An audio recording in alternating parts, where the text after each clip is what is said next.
لو ليك ميراث مش عارف تاخده، يبقى الحل إنك ترفع جُنحة عدم تسليم حصة ميراثية.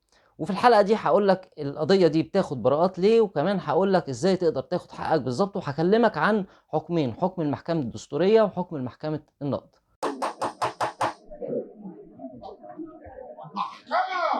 قانون 219 لسنة 2017 ادالك الحل، وهو إنك أنت ترفع جنحة عدم تسليم حصة ميراثية.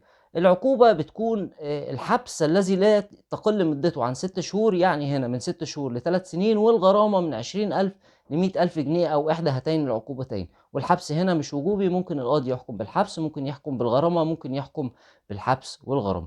بس اللي إحنا كلنا بنسمعه إن القضية دي دايمًا بتاخد براءة. هل الكلام ده صحيح والّا مش صحيح؟ في الحقيقة إن الكلام ده صحيح فعلًا، لكن في جديد في الموضوع، وهو حكم المحكمة الدستورية العُليا وحكم كمان لمحكمة النقض.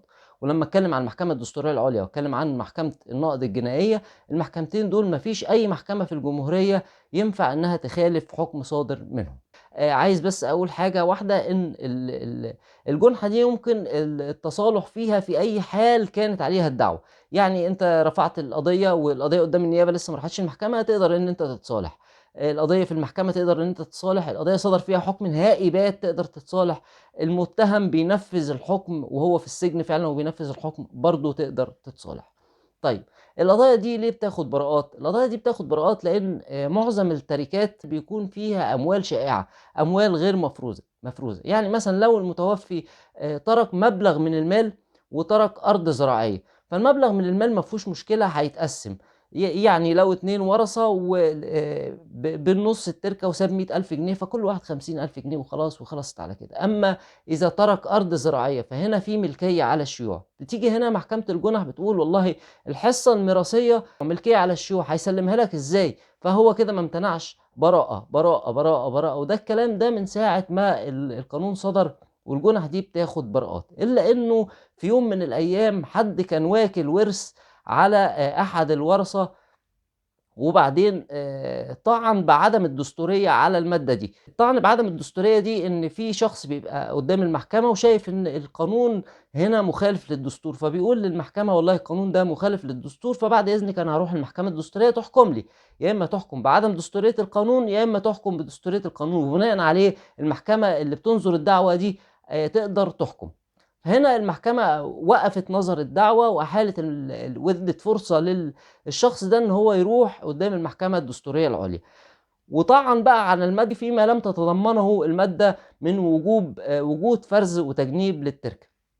هنا المحكمة الدستورية العُليا قالت إن الفرز والتجنيب مش شرط يكون موجود عشان تقدر إن أنت تسلِّم الحصة للوارث أو المستحق بتاعها. بالعكس، ده حصة الملكية على الشيوع هي حصة كاملة، من حق المالك إن هو يحوز الحصة بتاعته، من حقه إن هو يستعملها، من حقه إن هو يستغلّها، من حقه أي حاجة، من حقه يحط إيده عليها، من حقه إن هو يستغلّها وياخد الريع بتاعها لو أرض زراعية مثلًا. فهنا المحكمة الدستورية العُليا حكمت بدستورية المادة. فجات بقى محكمة النقض بعد كده قالت والله إن بناءً على حكم الدستورية، فهنا مش شرط يكون في حصة مفرزة في الميراث عشان تتسلّم. ده لو الشخص الحائز للميراث امتنع عن تسليم الميراث، حتى لو ما فيش فرز وتجنيب وما فيش حصص مفرزة في التركة، فهنا برضه هيكون متهم ومذنب بنص المادة 49 من قانون المواريث. ولذلك فكانت بتاخد الجُنحة دي كانت بتاخد براءات كتير، لكن بعد حكم المحكمة الدستورية وبعد حكم محكمة النقض، فأصبح هنا عدم وجود فرز وتجنيب للتركة، ووجود حالة من الشيوع في الملكية ما بين الورثة. ده ما بيمنعش شخص من الورثة إن هو يسلِّم باقي الورثة حصصهم الشرعية. هو ده الجديد اللي هو حكم المحكمة الدستورية وحكم محكمة النقض. ومحكمة النقض قالت في حيثيات حكمها إن الجريمة بتكون جريمة كاملة متكاملة في حالة امتناع أحد الورثة عن تسليم باقي الورثة حصصهم، حتى لو كان ما فيش فرز وتجنيب، حتى لو كانت ملكية على الشيوع، لكن أكدت على أركان الجريمة. إيه هي أركان الجريمة؟ أولًا لازم يكون في ورث، لازم يكون في تركة. طيب في تركة تمام، في حد من الورثة حائز للتركة، يعني في أرض زراعية مثلًا وفي حد من الورثة حاطط إيده على الأرض الزراعية وبيزرعها، بيستغلها، بيأجرها، بيعمل أي حاجة هو لوحده، باقي الورثة لأ. تالت شرط وجوب مطالبة حائز أو واضع اليد على التركة أو الميراث ده، مطالبته بتسليم الحصة الميراثية ورفضه التسليم. طيب عايزين لمّا نتكلم على المطالبة هنا، إحنا بنتكلم على مطالبة رسمية، ما فيش حاجة اسمها تروح تقول له يا خالي والنبي اديني نصيبي من الأرض، ما فيش الكلام ده، لازم تقول له الكلام ده في إنذار رسمي. الإنذار الرسمي لازم يتضمن على وجه التحديد الملكية اللي أنت بتتكلم فيها ونصيبك فيها إيه.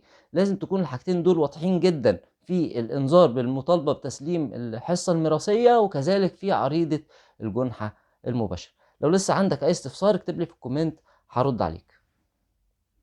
سلام.